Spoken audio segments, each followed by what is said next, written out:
Welcome, everyone, to another episode of Oxford 4000 Essential English Words, episode 13. I'm your host, Emma. And I'm Frank, your learning partner on this journey. Emma, it feels like we just wrapped up our last episode, and here we are again. Time flies when you're having fun with words, doesn't it? It really does, Frank. It's great to be back with you and all our wonderful listeners. I hope everyone's had a productive week. Absolutely. So, what's on the menu for today? What linguistic delicacies are we serving up? I'm glad you asked. Today, we've got a really interesting mix.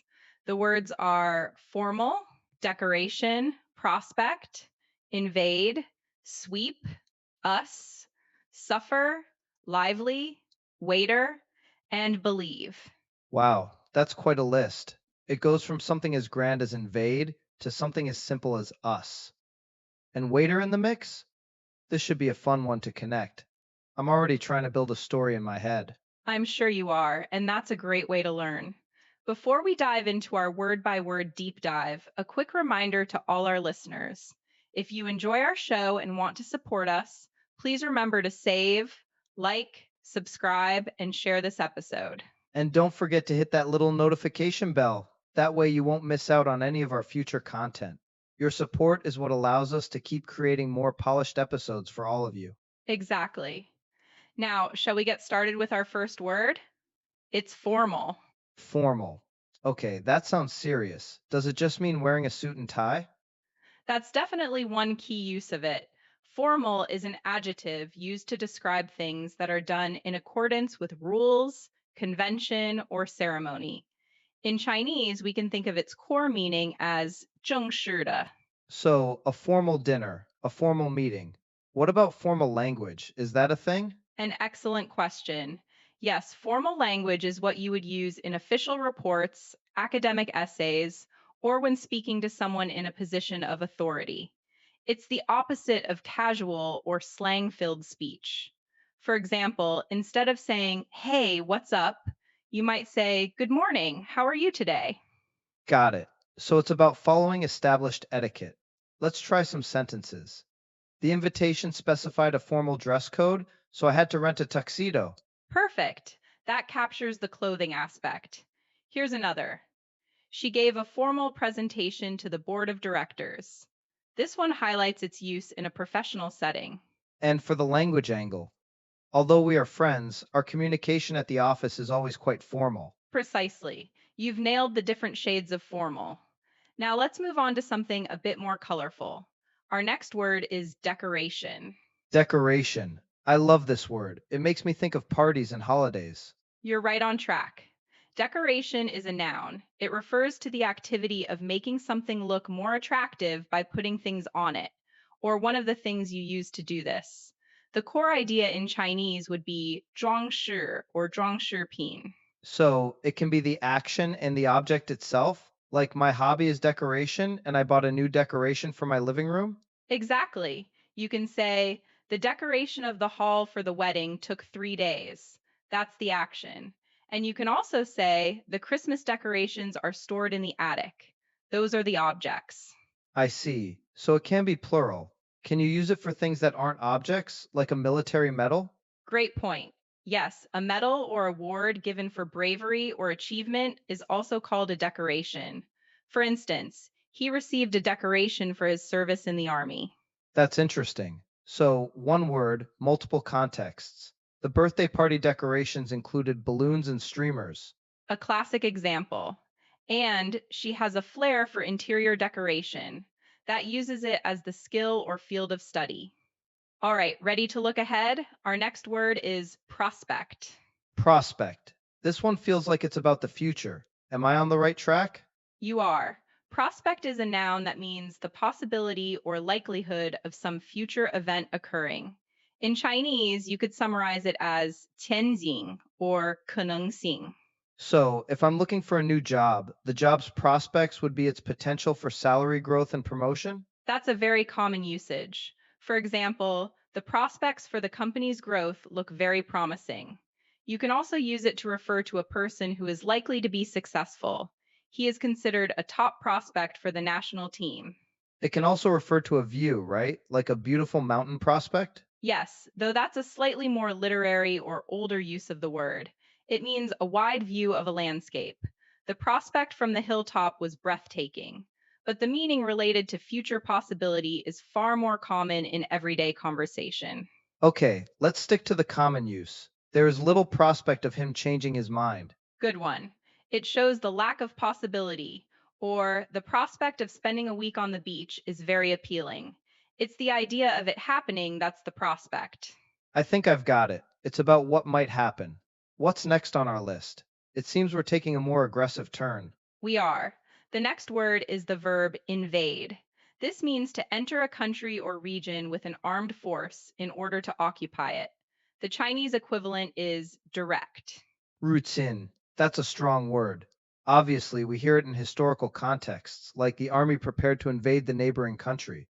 But can it be used in a less literal way? Yes, and that's a key point for learners. You can use invade to mean entering a place in large numbers, often in a way that is unwelcome or disruptive. For example, tourists invade the small town every summer.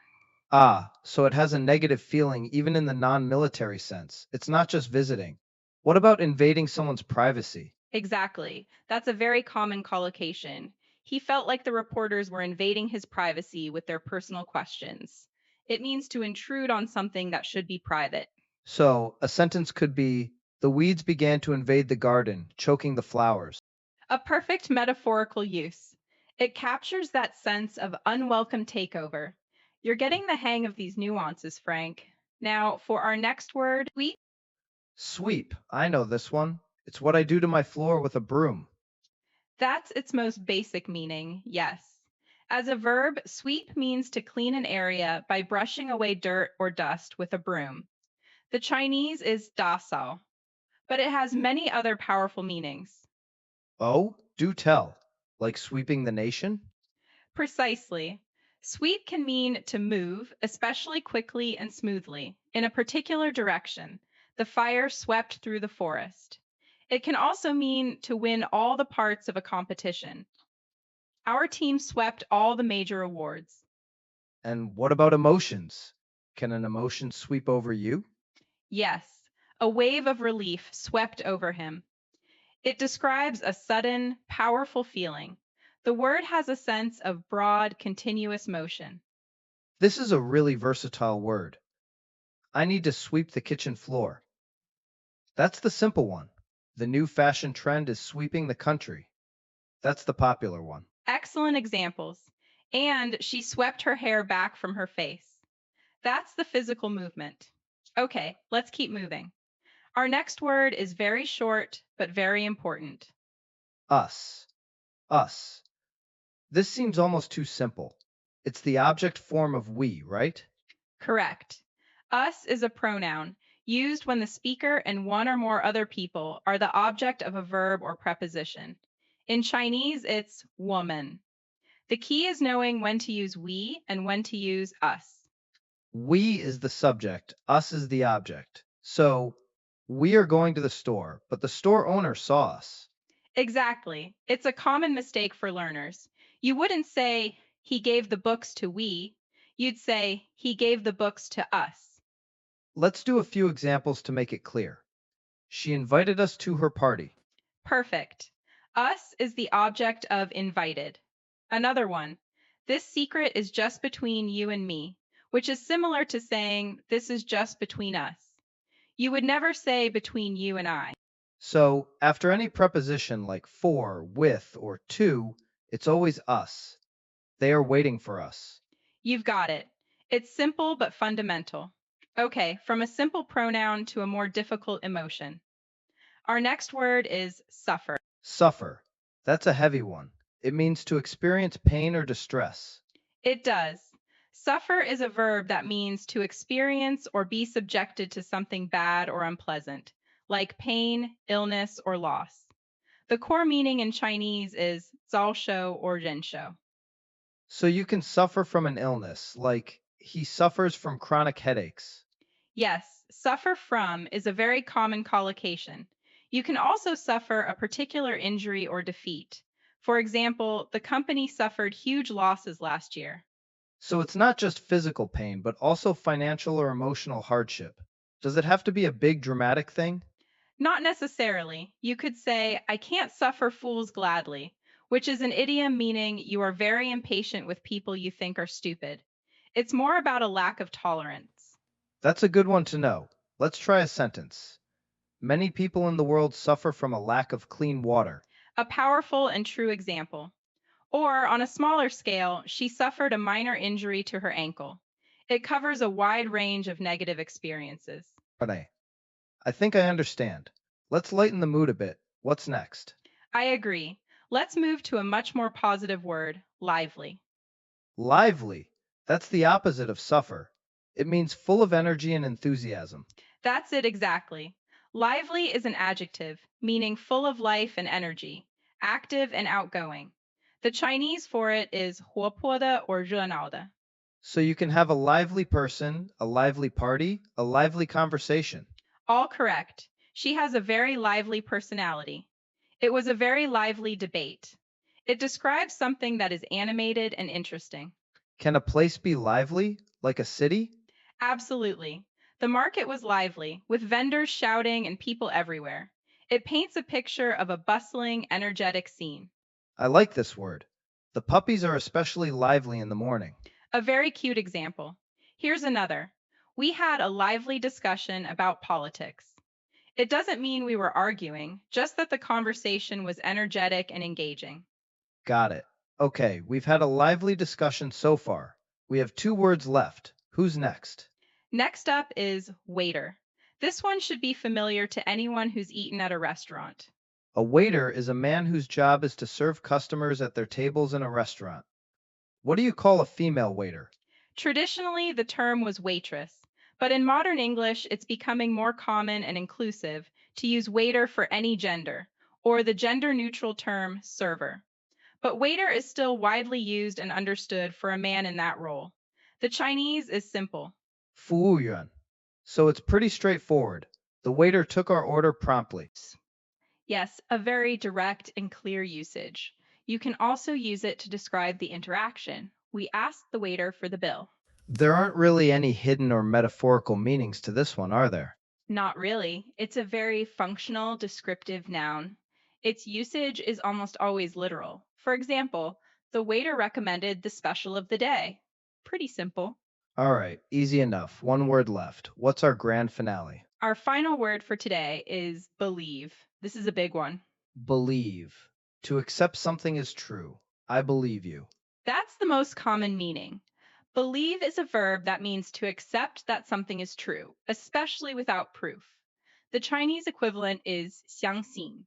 You can also believe in something, right? Like, I believe in ghosts, or I believe in hard work. What's the difference? Great question. To believe something is about accepting a fact. I believe it is raining outside. To believe in something is about having faith in its existence or its value. I believe in your ability to succeed means I have faith in your potential. So, believe is for facts, and believe in is for faith or trust. That makes sense. Let's try some sentences. The police did not believe his story. A good example of not accepting a fact. Here's one with believe in. She has always believed in the importance of education. And a simple one. I can't believe we've already finished all 10 words. And I can't believe it either. That was a fantastic run through. Before we move on, a quick reminder to our listeners to save this episode's word list and subscribe so you don't miss our next set of 10 words. Now I'm really excited for the next part. I think it's time to put all these words together. I agree. It's time for our scenario dialogue.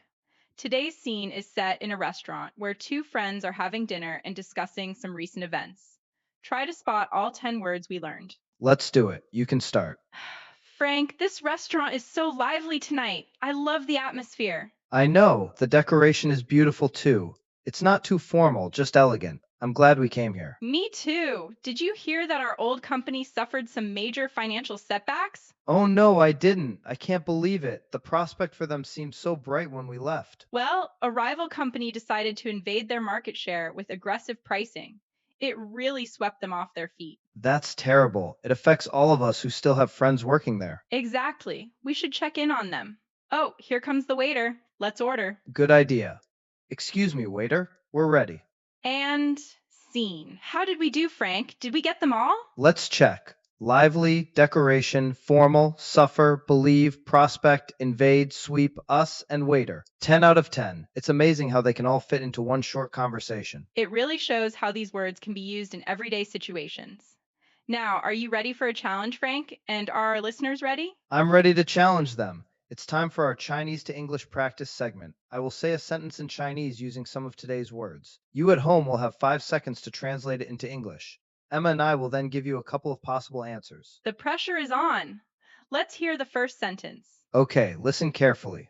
The first sentence is 我们不相信他们会为如此正式的晚宴选择这么简单的装饰. I'll repeat that. 我们不相信他们会为如此正式的晚宴选择这么简单的装饰. Your 5 seconds start now. 5, 4, 3, 2, 1. Time's up. That was a tricky one. It combines believe, formal, and decoration. My version would be, we don't believe they would choose such simple decoration for such a formal dinner. That's a great translation. Very direct. I might say, we can't believe they chose such a simple decoration for a dinner that's so formal. It emphasizes the surprise a bit more. Both work perfectly. Ready for the next one? Let's do it. All right, sentence number 2. Here it is. 这家餐厅的服务员告诉我们，热闹的游客潮很快将席卷并侵入这个安静的小镇. One more time. 这家餐厅的服务员告诉我们，热闹的游客潮很快将席卷并侵入这个安静的小镇. You have 5 seconds. 5, 4, 3, 2, 1. That paints quite a picture. It uses waiter, lively, sweep, and invade. My translation is, the waiter at this restaurant told us that a lively tourist wave will soon sweep through and invade this quiet town. Ooh, tourist wave is a great choice of words. I was thinking along the same lines. Our waiter told us a lively crowd of tourists would soon sweep in and invade this quiet little town. The meaning is identical. Excellent. One more challenge for our brilliant listeners. I'm ready. Bring it on. Last one. Listen closely. 对我们来说，遭受失败的前景是难以忍受的. Again, 对我们来说，遭受失败的前景是难以忍受的. Go. 5, 4, 3, 2, 1. That's a deep one, using us, suffer, and prospect. My attempt would be, for us, the prospect of suffering a defeat is unbearable. Very elegant. Unbearable is a perfect word there. Another way to phrase it could be, the prospect of suffering a loss is something we find hard to tolerate. It conveys the same strong feeling. You've all done an amazing job today. I couldn't agree more. And that brings us to the end of another episode. But before we go, let's give you a little taste of what's coming next time. We'll be tackling relate, anything, carefully, dry, mutton, character, cottage, somehow, mushroom, and mechanism. Ooh, mutton and mushroom? Sounds like we're cooking something up. Don't forget, if you found today's episode helpful, please show us some love. Like, subscribe, share, and hit that notification bell. It truly helps us create more content for you. It really does. Frank, it was a pleasure as always. We went from formal occasions to invading tourists and suffering prospects. What a journey. The pleasure was all mine, Emma. It's always a lively time with you. To all our listeners, keep practicing, stay curious, and we'll talk to you in the next episode. Goodbye, everyone. Bye for now.